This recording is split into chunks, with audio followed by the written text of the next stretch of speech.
everybody. Welcome back to A Late Show. My first guest tonight is the youngest person ever to win the Emmy Award for lead actress in a drama. You know her from Spider-Man, The Greatest Showman, and Euphoria. Please welcome back to A Late Show, Zendaya. Zendaya, thank you so much for being here. Of course. Thanks for having me. Now, the last time I saw you actually wasn't on the show, but I feel like was on the show because I did get to interview you. For the people out there who do not know yet, you are in the new Denis Villeneuve Dune, and I interviewed you for the press release of the trailer. Pretty damn excited. Are you as excited as the Dune nerds like me are? I have become a Dune nerd for sure. I'm very, very excited. I mean, I feel so lucky, like incredibly lucky to be a part of it. It's such a beautiful, thing, and I'm geeking out like everyone else. I can't wait to see it. I can't wait for people to see it. Yeah, it's special. Well, it doesn't come out till next October, and hopefully we can all go see it in the theaters at that point. But we didn't get a lot of time to talk then because I was talking to the entire cast, and let's face it, Josh Brolin is a diva and wouldn't let anybody else get a word in edgewise. What was your favorite thing about working on the film? My favorite thing. Well, I mean, everyone is so lovely. I mean, Timothee is, Seems like such a nice guy. Yeah, he's become one of my closest friends, and he's lovely and so talented.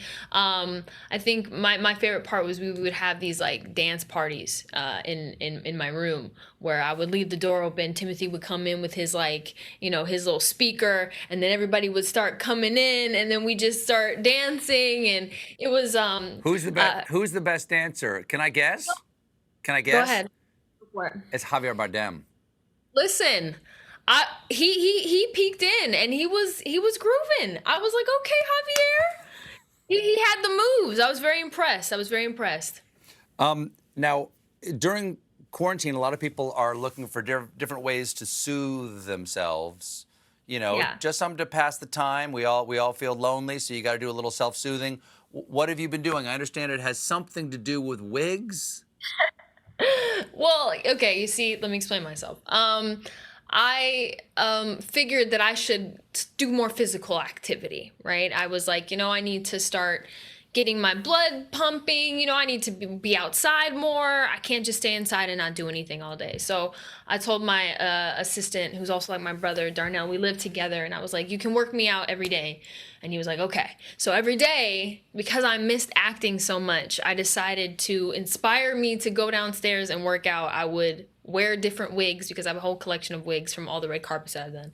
I wear a different wig, come down in a different character, and try to entertain him and make him laugh every single day. So you don't want to work out, you don't feel like working out, but the character you're playing feels like working out. Exactly. Some inspiration. You know what I'm saying? I was itching to play a character. We have a clip here of you making an entrance, I think, as one of these characters. Do you know which clip this is? Who are we about to meet? This was like because this wig I had worn to the Met Ball before. Oh, sure. And this is my model character that can't help but to be glamorous, even when she wants to work out. Okay.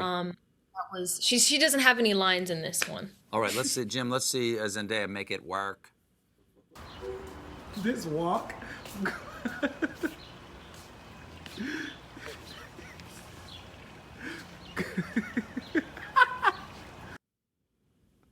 I'm gonna try that when I work out. Yeah, it's inspiring. It really. Let me tell you, it's motivating. It got me outside.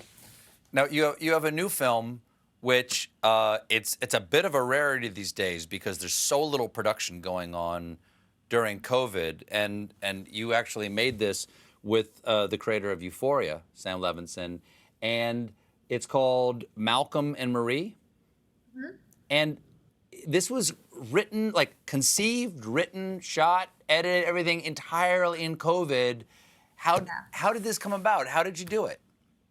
Well, I mean, a few things. I mean, it kind of came about from like this urge to want to kind of remain creative, and I talk to Sam every single day, in almost every single day in the quarantine. And originally we were talking a lot about Euphoria and how how a season would look now, and where we're gonna rewrite it, whatever, because we literally stopped production on Euphoria like the day before we were supposed to go back. And then another thing was like wanting to maybe be able to get our Euphoria crew back to work, because they Sure. were also at work, and our industry was shut down, and Sure. any way to get them taken care of, that would have been ideal. That's the right thing to do. Yeah. I talked to Sam, and I was like, is there a world where we can just shoot something in my house? Like, you write me something, and me, Marcel, we can just do it in my house. There were some weird ideas that got bounced around. One of which was like, like a psychological thriller where I think I'm still on Disney Channel, which I might save for later. I thought it'll be more fun when I'm like 40, like that'll be a fun one. But he kind of came to me with this concept of Malcolm and Marie, and it really, there was nothing other than just kind of the bare bones of the idea, and I was like, I love it. So he'd start writing, and he wrote like maybe 10 pages at a time. He'd call me, we talk about it for hours. Then he'd go back, write some more, call me, talk about it for hours. And I think we were on maybe he was only like 15 pages in when he thought he might bring up the idea to John David Washington, because when he started writing Malcolm, the only person he was writing it for was John David. So he was who he saw, who he, visualized when he was writing the character. We have a clip, but before we go to it, what's it about? Okay, the best way to describe it, I would say, is kind of like a play, right? And it is two characters. They come home from, one is a filmmaker, and they're coming home from the premiere of his film, and he has forgotten to thank his partner, and this is the aftermath of that, and chaos ensues until the end of the movie, and we don't really know the fate of their relationship. And the clip we're about to see, is that when Marie is first bringing up the fact that he didn't mention? This is a little bit into it. This is when she's calling him out for some things. I don't want to spoil it too much. It'll make more sense when you see the movie, the context of it. But let's just say she's not happy. So tell us, Malcolm. How are you able to breathe life into the character of Imani? How are you able to channel the voice of a young woman so well, so authentically? Well, Jennifer, that's a good question. I guess you could say I stole it. I ripped it off. Not a literal theft, a spiritual one. You're a fraud. And the reason you didn't thank me tonight is because you already know that. You have nothing new to say. All you can do is mimic. Be a parakeet, a damn cockatoo. I mean, God forbid you are ever alone and have to dream up another original idea. What are you going to write, Malcolm? Oh, this movie is a masterclass in throwing haymakers in a relationship. Yes. What was it like to actually shoot it, though? Because you want to employ a crew, and obviously that's the right thing to do. Everybody wants to get back to work, but how did you shoot it in COVID? Like, what was that like for you as a performer and for everybody else who had to do it? So we all quarantined together, which kind of afforded us the time to work through and workshop the material and go through everything. And then we shot the film in 14 nights. And it I was doing my own hair and makeup. I brought my own clothes to use for set deck, and there's a part where I'm throwing my shoes around, and everybody was doing like 4 jobs at once, because obviously it was a skeleton crew, so we didn't have an AD, we didn't have a script supervisor. We were shooting from, we got to shoot in order, thank goodness, because that really helped us remember our continuity, because you have no idea, like, you got to think about 7 other things, and everybody was really, really, so lovely. We're all like a family, so everybody had each other's back, and really looked out for each other to make sure we could get it done. But we did it safely, and our crew also, got back end on the movie as well, and points on the movie. So we all kind of own this thing together, which is really, really special. That's great.